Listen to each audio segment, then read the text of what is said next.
இந்திய சினிமாவினுடைய முதன்மை இசையமைப்பாளர் நம்ம இசைப்புயல் ஏ.ஆர். ரஹ்மான் சில ஆண்டுகளுக்கு முன்னாடி தான் மகள் கூட பதிவிட்ட ஒரு புகைப்படம் சர்ச்சையை கிளப்புனுச்சு. அதில் ஏ.ஆர். ரஹ்மானுடைய மகள் கத்திஜா ரஹ்மான் புர்கா அணிந்திருந்ததுனால ரஹ்மான் அவரை புர்கா அணியை கட்டாயப்படுத்துவதாக வதந்திகள் பேசப்பட்டுச்சு. சமீபத்தில் நயன்தீப் ரக்ஷித்தின் பாட்காஸ்டில் பேசியிருக்கக்கூடிய ரஹ்மான் அவர்கள் தனது மகளுடனான உறவு குறித்து பேசியிருக்காரு.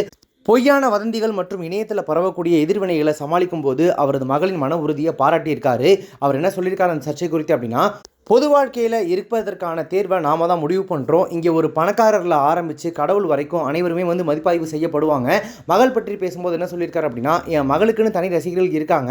பிரச்சனை என்ன அப்படின்னா, அவருடன் சண்டையிடுவதற்கான தகுதி எனக்கு கிடையாது. அவர் மிகவும் தெளிவாக எழுதப்பட்ட 2 பக்க இமெயிலை எனக்கு அனுப்புவாங்க. ஒவ்வொரு தடவை சண்டையின் போதும் உங்களால் அதை பாராட்ட தான் முடியும். அந்த மெயிலை பார்த்துட்டு உங்களால் அவங்க மேலே கோபமே பட முடியாது. அவங்க கிட்ட அப்பாவுக்கு என் கடிதங்கள் அப்படின்ற தலைப்பில் ஒரு புத்தகம் இருக்கணும் அப்படின்னு நான் நினைக்கிறேன். சர்ச்சையின் போது தனது தந்தையை பாதுகாக்கும் விதமாக கத்திஜா ரஹ்மான் என்ன சொல்லியிருந்தாங்க அப்படின்னா, நான் அணியும் உடைக்கோ அல்லது என் வாழ்க்கையில் நான் எடுக்கும் தேர்வுகளுக்கோ என் பெற்றோருடன் எந்த தொடர்பும் இல்லை என்று கூற நான் விரும்புகிறேன் அப்படின்னு சொல்லி அப்பவே கத்திஜா ரொம்ப தெளிவாக பதிலளிச்சிருந்தாங்க அப்படின்றது குறிப்பிடத்தக்கது. இப்போ சமீபத்திலே அந்த பாட்காஸ்ட்ல ஏ.ஆர். ரஹ்மான் அதை இன்னும் கிளியர் பண்ணியிருக்காரு. தான் மகள் கூட எந்த விதமான சண்டையோ கருத்து வேறுபாடோ தனக்கு கிடையாது. அவங்கள நான் எந்த வகையிலையும் வற்புறுத்தல. அவங்களுக்கான வாழ்க்கை முடிவுகளை தேர்வுகளை அவங்களே தேர்வு செஞ்சுக்கக்கூடிய அளவுக்கு அவங்க ரொம்பவே நம்மளை விட தெளிவானவங்க அப்படின்றத ஏ.ஆர். ரஹ்மான் கிளியர் பண்ணியிருக்காரு.